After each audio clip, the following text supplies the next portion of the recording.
नमस्कार, मैं हूं दीपाली राणा। आप देख रहे हैं कल का बाजार। आपके स्टॉक रिलेटेड सवाल इस शो में हम करेंगे शामिल। फिर चाहे ट्रेडिंग की बात हो या बात हो आपके निवेश की, आप भी आ सकते हैं शो में, अपने सवाल हमसे पूछ सकते हैं। कल का बाजार में आने का आसान तरीका है, आप व्हाट्सएप के थ्रू या फेसबुक ट्विटर के थ्रू कनेक्ट कर सकते हैं। व्हाट्सएप नंबर है 7045220000। इसके अलावा फेसबुक ट्विटर पर ये शो लाइव भी देख सकते हैं, साथ ही अपनी क्वेरीज भी आप हम तक पहुंचा सकते हैं। शो के दौरान भी कुछ क्वेश्चंस हम पिक करते हैं सोशल मीडिया प्लेटफॉर्म से। पहले बात करते हैं आज के मार्केट की, उसके बाद आज के एक्सपर्ट से भी आपको इंट्रोड्यूस कराएंगे। आज बाजार में काफी उतार चढ़ाव भरा दिन रहा, ग्लोबल संकेत खराब, उसके बाद हमने एक कमजोर ओपनिंग होते हुए देखी, गिरावट मार्केट में गहराई भी और आखिरी में थोड़ी रिकवरी भी आते हुए दिखाई दी। निफ्टी निचले स्तरों से 170 अंक रिकवर होकर बंद हुआ। वहीं सबसे ज्यादा बिकवाली आज के सेशन में आपको मेटल्स में दिखेगी। आईटी स्टॉक्स काफी कमजोर हुए, ऑटो बैंक्स में भी प्रेशर था, मिड कैप स्मॉल कैप की भी हालत खस्ता रही आज के सेशन में, लेकिन ओवरऑल आज मार्केट में प्रेशर ही देखने को मिला। एफआईज ने बिकवाली की है 2545 करोड़ की और डीआईएस ने खरीदारी की है 2876 करोड़ की। तो डीआईएस हर डिप पर अपॉर्चुनिटी देख रहे हैं बाय करने की। हमारे साथ manasjaiswal.com के मानस हैं। मानस नमस्कार, स्वागत है आपका। पहले तो बताइए मार्केट पर एक आउटलुक कल के लिए, आज का डेटा चार्ट्स रीड करते हुए क्या सजेशन, कल क्या रेंज एक्सपेक्ट कर रहे हैं और कोई ट्रेडिंग स्ट्रैटेजी बनानी हो तो क्या करें?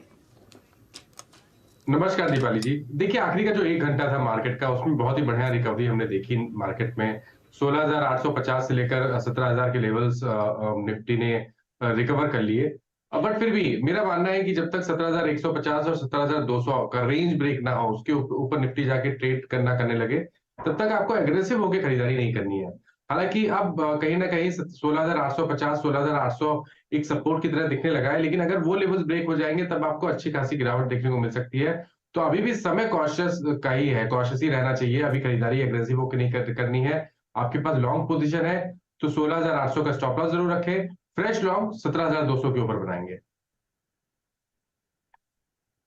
ओके, चलिए, तो 17,200 के ऊपर ही नई खरीदारी करनी है, तब तक मार्केट रेंज में थोड़ा कमजोर ही दिख रहा है। चलिए अब सवालों की बात कर लेते हैं और सवाल पूछने के लिए पहले कॉलर सागर हमारे साथ कनेक्टेड भी हैं। सागर नमस्कार, बताइए क्या सवाल है आपका, क्या जानना चाहते हैं? नमस्ते Deepali ma'am, how are you? मैं ठीक हूँ सागर, आप बताइए। हाँ मैम, मैं आपका बहुत बड़ा फैन हूँ और CNBC Awaaz, I am very grateful and thanks to always CNBC Awaaz, always gives me a very good help. Thank you Sagar. उम्मीद करते हैं कि आप अपना भरोसा और अपना साथ सीएनबीसी आवाज के तक यूं ही बनाए रखें। बताइए कौन सा स्टॉक आपने खरीदा है, क्या जानना चाहते हैं? जी मैम, मेरे पास विप्रो है। ओके, 3,000 और किस लेवल पे खरीदा है आपने? 385। ओके, तो 385 की आपकी बाइंग है और आपने 3300 शेयर्स लिए हुए, करेक्ट? 3,300 क्वांटिटी है मैम। तो आपने कब खरीदे सागर ये स्टॉक्स? नहीं, ये मैम तो मैं तकरीबन 3 साल से मैं उसको एवरेज कर रहा हूँ। ओके, तो एवरेज किया है इन्होंने, तभी इनका बाइंग प्राइस 385 का है। 367 पर कर रहा है ट्रेड और एवरेजिंग के बावजूद भी 17-18 रुपए का नुकसान। क्या सजेशन रहेगा मानस इनके लिए? देखिए, अगर हम स्ट्रक्चर की बात करें विप्रो के, तो स्ट्रक्चर तो डेफिनेटली नेगेटिव है। Lower top lower bottom daily chart पे क्लियरली दिखते हैं। वीकली चार्ट पे एक बड़े कंसोलिडेशन के बाद हमने फ्रेश ब्रेकडाउन पिछले हफ्ते देखा। और मेरा समझना ये है कि शायद यहाँ पर अंडर परफॉर्मेंस कंटिन्यू होगा। अगर हम आईटी क्षेत्र के और दूसरे स्टॉक भी देख लें तो वहां पर वीकनेस है, लेकिन विप्रो में वीकनेस ज्यादा लगती है। इसलिए मेरा तो समझना ये है कि कभी कोई उछाल मिले तो आप विप्रो से एग्जिट कर जाएं, वो बेहतर रहेगा। और या तो आप आईटी स्पेस में ही रहना चाहते हैं और आप अपना लॉन्ग टर्म पोजीशन बना के एवरेज करना चाहते हैं, तो आई थिंक ये पैसा आप स्विच करके टीसीएस में लेके जाएं, क्योंकि TCS long term medium term chart पे बेहतर लगता है। वहां पर आपको एटलीस्ट इस तरह की गिरावट देखने को नहीं मिलेगी। तो आई थिंक बेहतर रहेगा कि आप विप्रो से स्विच करके टीसीएस में जाए। अदरवाइज अगर आपको विप्रो में रहना है तो उछाल पे एग्जिट करने की सलाह रहेगी। ओके, चलिए, तो ये सजेशन है आपके लिए सागर। चंद्रशेखर है हमारे साथ सूरत गुजरात से। चंद्रशेखर जी गुड इवनिंग, बताइए सवाल। मेरे पास एलआईसी के 1300 शेयर है, 610 के एवरेज लेके किया मैंने। ओके, तो आगे क्या करना चाहिए मेरे को? 610 के एवरेज है, 574 की आपकी बाइंग है। ठीक है, और आपने ये जो बाइंग की है ये इन्वेस्टमेंट के लिए ही की थी? हाँ, मेरा सबसे पहले आईपीओ लगा था तो उसमें 52 शेयर आए, फिर मैंने जैसे कम हुआ एवरेज करते करते 1300 शेयर कर लिए। अभी लॉन्ग टर्म में रखना चाहिए या क्या करना चाहिए मेरे को? पूछ लेते हैं क्या सजेशन मानस इनके लिए। 610 की बाइंग, 574 पर कर रहा है ट्रेड, 1300 शेयर्स होंगे, क्वांटिटी काफी बड़ी होगी है इनफैक्ट इनके पास। अब क्या करें? देखिए, बहुत लॉन्ग टर्म का व्यू देना मेरे लिए मुश्किल है क्योंकि चार्ट से बहुत ज्यादा हिस्ट्री नहीं है। तो आपको I think step by step he trade करना पड़ेगा, वो बेहतर स्ट्रेटेजी रहेगी। पहला काम आपको करना है कि 550 रुपए के नीचे स्टॉप लॉस रखना है। अगर आपको याद हो तो अभी कुछ हफ्ते पहले 550 रुपए पे एलआईसी ने सपोर्ट लिया था, फिर हमें एक रिकवरी देखने को मिली थी, लेकिन स्टॉक 20 मूविंग एवरेज के ऊपर सस्टेन नहीं हो पाया, फिर से गिरावट देखने को मिल रही है। अब ध्यान रखिए, अगर 550 के लेवल्स ब्रेक होंगे, उसके नीचे जाएगा, तब तो आपको 490 रुपए तक के भाव भी देखने को मिल जाएंगे। तो कॉशियस रहना चाहिए, कभी कोई उछाल मिले तो निकलने की कोशिश करें। और या तो 550 के स्टॉप लॉस से आप बने रहिए, 620 के लेवल्स ब्रेक होंगे तब आप और पोजीशन ऐड कर सकते हैं, क्योंकि अगर 620 के लेवल्स ब्रेक होंगे तब तो आपको 760 तक के भाव भी देखने को मिल जाएंगे। तो बने रहिए, लेकिन स्टॉप लॉस जरूर 550 रुपए के नीचे लगाइए। ओके, चलिए, तो ये सजेशन है आपके लिए। 550 के आसपास एक स्टॉप लॉस लगाइए, पोजीशन को होल्ड कीजिए। प्रेमचंद है हमारे साथ इंदौर से। प्रेमचंद जी नमस्कार, बताइए क्या सवाल है आपका। नमस्कार मैम, ये TTML लिया था मैंने, ये नमस्ते। 165 क्वांटिटी है और 65 रुपए 31 पैसे एवरेज प्राइस है। ओके, तो अभी आगे ओके। क्या करना चाहिए? तो 65 आपका TTML में, ठीक है। मानस, ये स्टॉक ऐसा था कि जब मिड कैप चले हैं तब ये दौड़ा भी खूब है, लोग इसमें काफी ऊपरी स्तरों पर फंसे भी हैं। अब इनकी हालांकि बाइंग बाकी लोगों से कंपेयर करें तो फिर भी नीचे के लेवल की है, लेकिन अभी भी लॉस में है। क्या करें? अभी 165 शेयर्स TTML के 65 रुपए की बाइंग। तो देखिए, मेरे ख्याल से 20 रुपए से नॉन स्टॉप स्टॉक चलना शुरू किया था, 280 रुपए के आसपास के हाइज बने थे, लेकिन उसी तरह की गिरावट भी हमने देखी। अब ये देखिए, ये निवेश का स्टॉक तो है नहीं, आपको ट्रेडिंग करनी पड़ेगी, और ट्रेडिंग में पहला रूल ये होता है कि आपको स्टॉप लॉस लगाना है। बिना स्टॉप लॉस के ट्रेडिंग नहीं करनी चाहिए। और अभी भी अगर हम TTML के पैटर्न को देखें तो क्योंकि स्टॉक 200 वीक मूविंग एवरेज के नीचे फिसला है, तो आप उम्मीद कर सकते हैं कि यहाँ पर अभी गिरावट और बढ़ सकती है, शायद 40 रुपए तक के भाव भी देखने को मिलेंगे। और स्टॉक बुलिश तभी होगा जब 70 रुपए के ऊपर निकलेगा। तो मेरी राय में तो कभी कोई उछाल मिले तो छोटे मोटे लॉस से निकल जाए तो बेहतर रहेगा। और या तो बने रहना चाहते हैं तो स्टॉप लॉस लगा लीजिए। 52 रुपीज के नीचे अगर जाए तो आपको अपनी लॉन्ग पोजीशन से निकलना पड़ेगा, क्योंकि उसके बाद 40 रुपए तक के भाव की पॉसिबिलिटी बहुत ज्यादा हो जाएगी। ओके, चलिए, तो ये सलाह है। MK सिंह से बात करेंगे, रांची से हमारे साथ। सिंह साहब नमस्कार, बताइए क्या सवाल है। जी नमस्कार मैम, स्टोव क्राफ्ट के हमने 82 शेयर्स लिए थे 611 के रेट पर, और काफी नीचे गिर गया। हाँ, मैंने लॉन्ग टर्म के लिए लिया था, क्या करें इसमें? ओके, स्टोव क्राफ्ट 82 स्टॉक्स, 611 की बाइंग, 355 पर कर रहा है ट्रेड, काफी नुकसान, लगभग 208 रुपए का। मानस, नुकसान तो काफी है। अब मिड कैप, स्मॉल कैप्स और इस तरीके के स्टॉक जो चले खूब थे, गिरे भी खूब हैं, अब क्या करेंगे? तो देखिए, स्टॉक क्राफ्ट की बात करें तो एक बहुत ही अहम सपोर्ट जब लिस्टिंग हुई थी, उसके बाद एक सपोर्ट बना था स्टॉक का 410 रुपए के आसपास, उसको भी ब्रीच कर दिया है। तो अगर मीडियम टू लॉन्ग टर्म के हिसाब से भी देखेंगे तो ये ट्रेंड तो नेगेटिव दिखाता है, और शायद हमें यहाँ पर और गिरावट देखने को मिल सकती है, क्योंकि एक इम्पॉर्टेंट सपोर्ट ब्रीच हुआ है। तो उम्मीद ज्यादा है कि शायद 300 रुपए तक के भाव भी देखने को मिल जाएंगे, लेकिन गिरावट बड़ी देखने को मिली है तो शायद एक छोटा सा पुल बैक देखने को मिल सकता है। मेरी राय ये रहेगी कि अगर कोई बाउंस बैक देखने को मिले और 400-410 की रेंज में स्टॉक आने की कोशिश करे तो वहां पर एक बार लॉन्ग पोजीशन से एग्जिट करें, और फ्रेश खरीदारी तब करें जब 440 के ऊपर स्टॉक निकले। ओके, ठीक है। रोहित से बात करेंगे। रोहित हमारे साथ हिमाचल प्रदेश से हैं। रोहित नमस्कार, बताइए क्या सवाल है। मैम, IRFC के मेरे पास 7,500 शेयर हैं, 34 रुपए 40 पैसे की बाइंग पे, और JP पावर के 11,000 शेयर हैं मेरे पास। हेलो, क्या मैं सुन पा रहा हूँ? जी जी, हेलो? बिल्कुल आप सुन पा रहे हैं, हम भी सुन पा रहे हैं। बताइए, JP पावर की आपने बात की। बाकी JP पावर मेरे पास 11,000 शेयर हैं, 8 रुपए 70 पैसे की बाइंग पे, और टाटा मोटर्स के शेयर हैं मेरे पास 250 शेयर हैं, 462 की बाइंग पे। तो वैसे तो मैंने लॉन्ग टाइम के लिए लिए हैं, तो ठीक है। पूछ लेते हैं मानस से। मानस, एक चीज है देखिए, अब जेपी पावर जैसे स्टॉक पे तो क्या ही कमेंट करेंगे, बट अगर आप चाहते हैं तो ऐड कर सकते हैं कमेंट। दो स्टॉक्स जो इनके पास हैं, आईआरएफसी और टाटा मोटर्स, इन पर राय ले लेते हैं। आईआरएफसी में 7,500 शेयर्स 34.30 की बाइंग, और टाटा मोटर्स में 250 शेयर्स 462 की बाइंग। दोनों ही इन्वेस्टमेंट के लिए हैं, तो बताइए क्या करें। तो देखिए, जेबी पावर ने बिल्कुल सही कहा कि कमेंट करना थोड़ा मुश्किल है, लेकिन फिर भी 5 रुपए का स्टॉप लॉस जरूर रखिए। वहां पर एक चार्ट पे सपोर्ट है, अगर वो निकला तब आपको गिरावट बढ़ती हुई दिखेगी। आईआरएफसी की जहां तक बात है, देखिए आईआरएफसी एक बहुत ही बढ़िया जगह आ गया है। करेक्ट हुआ स्टॉक 36 रुपए से, लेकिन अब कहीं ना कहीं स्टॉक में एक बहुत ही स्ट्रॉन्ग सपोर्ट 26 रुपए से लेकर 22 रुपए की रेंज में है। अब मेरी राय रहेगी कि आप चांस लेना चाहिए। आई थिंक 22 रुपए के नीचे स्टॉप लॉस रखिए और आईआरएफसी में बने रहिए, क्योंकि अगर हम medium to long term chart देखें तो स्टॉक 50% ऑलरेडी करेक्ट हो चुका है। तो आप उम्मीद कर सकते हैं कि यहाँ पर एक पुल बैक देखने को मिल सकता है, इसलिए 22 रुपए के स्टॉप लॉस से आईआरएफसी में बने रहिए। टाटा मोटर्स की जहां तक बात है, तो लॉन्ग टर्म के हिसाब से तो मैं अभी भी बोलूंगा कि टाटा मोटर्स में बने रहना चाहिए।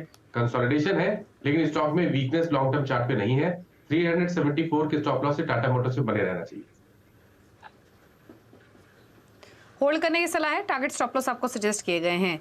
चलिए अब बात करते हैं अगले कॉलर से। इंद्रेश है हमारे साथ अयोध्या से। इंद्रेश जी, गुड इवनिंग, बताइए सवाल। Good evening ma'am. मैम हमारे पास है अडानी ग्रीन। ओके, किस भाव पे लिया आपने?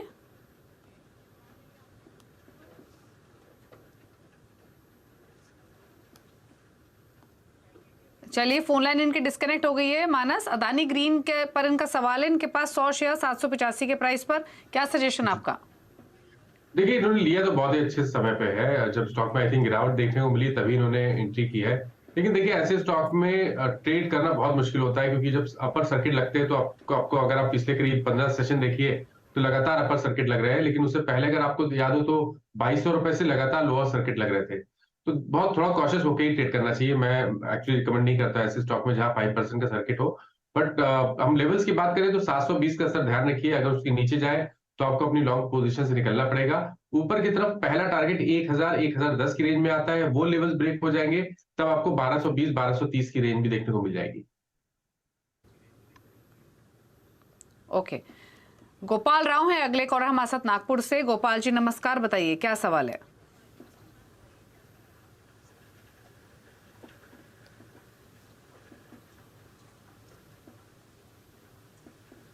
गोपाल जी सवाल पूछिए प्लीज अपना। मेरे पास किस भाव पे खरीदा आपने? 390। ओके, और ये आपने लॉन्ग टर्म के लिए लिया है? Not long term, short term, 1 month, 2 months, whatever. Short term, I am 76. Okay, No, okay. no long term. Okay okay okay okay, तो शॉर्ट टर्म का व्यू है। 390 की बाइंग है मानस, 380 के आसपास कर रहा है ट्रेड, क्या करें आपके हिसाब से? तो देखिए, किर्लोस्कर में बने रहने की सलाह रहेगी। अगर आप यहाँ पर अगर आप मीडियम टर्म चार्ट देखेंगे तो वहां पर एक फ्लैग पैटर्न का ब्रेकआउट हमने अभी 2 हफ्ते पहले देखा। हालांकि 7-8 दिनों से हम कंसोलिडेशन देख रहे हैं, लेकिन अंडरटोन बहुत बुलिश बना हुआ है। 340 रुपए के नीचे आपको स्टॉप लॉस रखना है, बने रहना है। ये जो फ्लैग पैटर्न का ब्रेकआउट देखने को मिला है, इसके जो टारगेट है वो करीब 440 रुपए के आसपास के आते हैं। तो मेरे हिसाब से किर्लोस्कर में बने रहिए, लेकिन 340 रुपए के नीचे स्टॉप लॉस जरूर लगाए। ठीक है, चलिए, तो ये सजेशन है आपके लिए, किर्लोस्कर ऑयल्स इंजन पर एक स्टॉप लॉस लगाएं, लेकिन होल्ड कर सकते हैं। चलिए, इसी के साथ एक ब्रेक के लिए रुक रहे हैं। ब्रेक के उस पास सोशल मीडिया से लेंगे सवालों को, जल्द वापस आते हैं।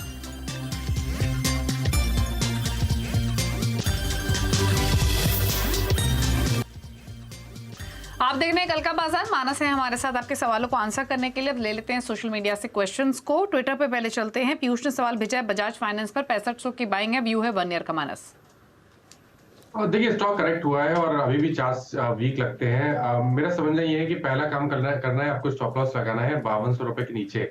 अगर 5200 के नीचे जाएगा तो आपको अपनी लॉन्ग पोजीशन से निकलना पड़ेगा, और स्टॉक अब बुलिश तभी होगा जब ये 5800 के ऊपर निकलेगा। ओके, अनुपम सिंह ने एक सवाल भेजा, जीएसडब्ल्यू एनर्जी पर 6 मंथ्स का व्यू है, 242 की बाइंग है। 242 की बाइंग है तो 220 के स्टॉप लॉस से जेएसडब्ल्यू एनर्जी में बने रहना चाहिए। कंसोलिडेशन है, अंडरटोन बुलिश है। अगर 270 के ऊपर निकलेगा तब आपको 320 तक के भाव देखने को मिल जाएंगे। आदित्य नायक एक सवाल भेज रहे हैं, कैंपस एक्टिववेयर पर इनका सवाल है, 200 शेयर्स आईपीओ प्राइस के, क्या करें? आईपीओ प्राइस के है तो पहला काम करना है कि आपको स्टॉप लॉस लगाना है। 350 के नीचे जाए तो आपको अपनी लॉन्ग पोजीशन से निकलना पड़ेगा। फिलहाल के लिए कंसोलिडेशन है और स्टॉक अब बुलिश 400 रुपए के ऊपर ही होगा। राहुल डुगर एक सवाल भेज रहे हैं, पीवीआर पर 1700 के भाव पर 100 शेयर्स खरीदे हुए हैं और ऐड कर सकते हैं क्या, क्योंकि व्यू इन्वेस्टमेंट का है? तो देखिए स्टॉक कोशिश कर रहा है बेस बनाने की 1480 के आसपास, तो 1480 के स्टॉप लॉस से बने रहिए। एवरेज करने की जहां तक बात है तो आपको वेट करना पड़ेगा। ब्रेकआउट पे आप और खरीदारी कर सकते हैं। तो जो ब्रेकआउट का स्तर है वो 1625 है, उसके ऊपर और खरीदारी करिएगा। लेकिन फिलहाल के लिए पोजीशन में बने रहिए 1675 के स्टॉप लॉस के साथ, 1475 के स्टॉप लॉस के साथ। सर ठीक है। संदीप जैन एक सवाल भेज रहे हैं, वेदांता पर 290 की बाइंग है, क्या करें? और 290 की बाइंग है तो बने रहिए, स्टॉप लॉस लगाइए 268 का, ये कैश लेवल्स है। 288 के ऊपर निकलेगा तो 300 रुपए तक के भाव देखने को मिल जाएंगे। रमेश कोठारी एक सवाल भेज रहे हैं, आईआरबी इंफ्रा पर 200 शेयर्स आईआरबी इंफ्रा के खरीदे हुए हैं इन्होंने लॉन्ग टर्म के हिसाब से। इनका सवाल ये है कि एग्जिस्टिंग पोजीशन को क्या करें और साथ ही और ऐड भी कर सकते हैं क्या आईआरबी इंफ्रा, और जो उन्होंने प्राइस मेंशन किया है आईआरबी इंफ्रा का वो 28 रुपए 50 पैसे का इन्होंने मेंशन किया है मानस। तो क्या सजेशन रहेगा आपका आईआरबी इंफ्रा पर? तो देखिए ज्यादा लॉस नहीं हो रहा है और मेरी राय रहेगी कि बिल्कुल स्टॉक से निकलना चाहिए, क्योंकि स्टॉक ने अपने 200 मूविंग एवरेज को ब्रीच किया है। टेक्निकली लगता है कि शायद 21 रुपए की तरफ स्टॉक जाने की कोशिश करेगा, तो अभी कोई बहुत बड़ा लॉस नहीं है। कोई छोटा उछाल मिले 26 रुपए के आसपास निकलने की कोशिश करें। रवि पंजवानी एक सवाल भेज रहे हैं, बैंक ऑफ बड़ौदा पर 6300 शेयर्स 159 की बाइंग, व्यू 3 मंथ्स का। 3 मंथ्स के हिसाब से बिल्कुल बने रहिए। 200 मूविंग एवरेज के नीचे आपको स्टॉप लॉस लगाना है, तो 145 के नीचे स्टॉप लॉस लगाइए, बने रहिए। कंसोलिडेशन है, अंडरटोन बुलिश है। 170 रुपए के ऊपर जाएगा तो 195 और शायद उसके ऊपर 210 तक के स्तर भी आपको एक बुलिश मार्केट में बैंक ऑफ बड़ौदा दिखा सकता है। रंजीत कुमार एक सवाल भेज रहे हैं, एचएफसीएल पर 1100 शेयर्स 88 की buying, view long term. View long term है तो भी मैं बोलूंगा कि उछाल पे निकलना चाहिए। स्ट्रक्चर वीक लगता है, 20 डे मूविंग एवरेज के नीचे ट्रेड कर रहा है और अब खरीदारी केवल 72 रुपए के ऊपर करेंगे। उससे पहले कोई उछाल मिले तो 65 से लेकर 68 की रेंज में निकलने की कोशिश करें। अभिषेक एक सवाल भेज रहे हैं, एचडीएफसी बैंक पर 1640 की बाइंग है, 30 स्टॉक, शॉर्ट टर्म व्यू।